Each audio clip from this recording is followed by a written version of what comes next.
ఇవాళ మెదక్ జిల్లాలో రైతులకు నీళ్లు బంద్ పెట్టారు, బీర్ ఫ్యాక్టరీలకు నీళ్లు ఇస్తారు. 70,000 ఎకరాలకు సింగూరు ప్రాజెక్టు కింద 40,000 ఎకరాలు, గణపురం ప్రాజెక్టు కింద 30,000 ఎకరాలు, 70,000 ఎకరాలకేమో క్రాప్ హాలిడే ప్రకటించారు. ఏమైందా అంటే సింగూరు ప్రాజెక్టు రిపేర్ ఉన్నది, నీళ్లు కమ్మున్నాయి అన్నారు. మరి నీళ్లు కమ్ముంటే బీర్ ఫ్యాక్టరీలకు ఎందుకు ఇస్తుండ్రు?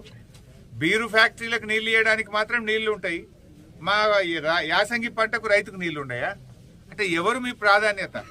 బీరు ఫ్యాక్టరీల ఓనర్లు మీకు ఇచ్చే కమిషన్లకు లంచాలకు నీళ్లు ఇస్తుండ్రా? ఎందుకంటే గరీబోళ్ళు మా రైతులు లంచాలు ఇయ్యరు, మా రైతులకు నీళ్లు ఇస్తే మీకేం దొరకాయని ఇస్తలేరా? ఎందుకు ఇస్తలేరు రైతులకు? రైతులకు లేని నీళ్లు బీరు ఫ్యాక్టరీలకు ఎక్కడికి వెళ్ళి వచ్చినాయి? రైతులు అడిగితేనేమో క్రాప్ హాలిడే, నీళ్లు లేవు, రిపేర్ ఉందంటివి. ఇవాళ ఎక్సైజ్ శాఖ కార్యదర్శి జిల్లాకు వచ్చి ఇరిగేషన్ అధికారులకు, కలెక్టర్కు బీర్ ఫ్యాక్టరీలకు మాత్రం నీళ్లు ఆగద్దు, ఫుల్గా నీళ్లు ఇవ్వండి, బీర్ ఫ్యాక్టరీలు మంచిగా చూసుకోండి అని చెప్తుండ్రు. మరి బీర్ ఫ్యాక్టరీలకు మాత్రం నీళ్లు ఆగద్దు, ఫుల్గా నీళ్లు ఇవ్వండి, బీర్ ఫ్యాక్టరీలు మంచిగా చూసుకోండి అని చెప్తుండ్రు. మరి రైతులను ఎవరు పట్టించుకోవాలి? బీర్ ఫ్యాక్టరీలు మంచిగానే చూసుకుంటుండ్రు, మరి మా రైతుల పరిస్థితి ఏంటి? కేసీఆర్ గారు ఉన్నప్పుడు ఎప్పుడు క్రాప్ హాలిడే లేదు, పంట పంటకు నీళ్లు ఇచ్చినాం. కానీ మీకు ఇలా బీరు ఫ్యాక్టరీల మీద ఉన్న మోజు రైతుల మీద లేదు, బీరు ఫ్యాక్టరీల మీద ఉన్న ప్రేమ ఇవాళ రైతుల మీద మీ ప్రభుత్వానికి లేకుండా పోయింది. రైతులంటే చిన్న చూపు.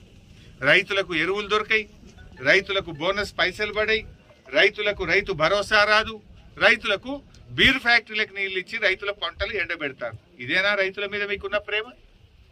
రైతులకు పోయిన యాసంగిలో, మొన్న వర్షాకాలంలో అకాల వర్షాలు పడి, వడగళ్ల వానబడి పంట నష్టం జరిగింది. 10,000 ఇస్తామని ముఖ్యమంత్రి హెలికాప్టర్లు వచ్చి చెప్పిపోయిండు, 10 పైసలు వల్లే ఇప్పటిదాకా. ఏడాది అయిపోయింది ముఖ్యమంత్రి గారు, ఇక రేపే ఇస్తున్నా అని చెప్పినావు నువ్వు. పోయిన యాసంగి రాళ్ల వాన పడ్డ పైసలు, పోయిన యాసంగిలో అకాల వర్షాల వల్ల పడ్డ పైసలు కానీ, మొన్న వచ్చిన తుఫాన్లో జరిగిన నష్టానికి అటు వరి చేన్లు కానీ, పండ్ల తోటలు కానీ, ఇతర పంటలు నష్టపోయిన రైతులకు ఒక్క పైసా కూడా ఈ ప్రభుత్వం సాయం చేయలేదు.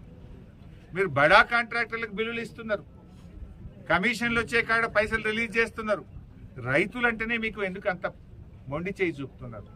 రైతుల మీద ఎందుకంత నిర్లక్ష్యమో అని నేను అడుగుతా ఉన్నా. వడగళ్ల వాన పడ్డా, అకాల వర్షాలు పడ్డా, తుఫాను వల్ల నష్టపోయిన రైతులకు పైసలు ఇయ్యరు, బోనస్ పైసలు ఇయ్యరు, రైతు భరోసా పైసలు ఇయ్యరు, ఎరువులు టైం మీద ఇయ్యరు, నీళ్లు ఇవ్వమంటే నీళ్లు కూడా ఇవ్వకపోతుంది. ఇదేం ప్రభుత్వం అని అడుగుతా ఉన్నాం. అంటే రైతులను ఎందుకు ఇంత ఉసురు పోసుకుంటున్నారు? మాటల్లోనేమో రైతుల ప్రభుత్వం, చేతల్లోనేమో వ్యాపారవేత్తల మీద ప్రేమ మీకు, బీర్ కంపెనీల మీద ప్రేమ మీకు. సో ఇప్పటికైనా తక్షణమే రైతులకు పెండింగ్ ఉన్న అన్ని రకాల నిధులు, అది బోనస్ పైసలు కానీ, రైతు భరోసా పైసలు కానీ, వడగళ్ల వాన వల్ల, అకాల వర్షాల వల్ల జరిగిన పంట నష్టానికి సంబంధించిన డబ్బులు తక్షణమే విడుదల చేయాలని బీఆర్ఎస్ పార్టీ పక్షాన, రైతుల పక్షాన డిమాండ్.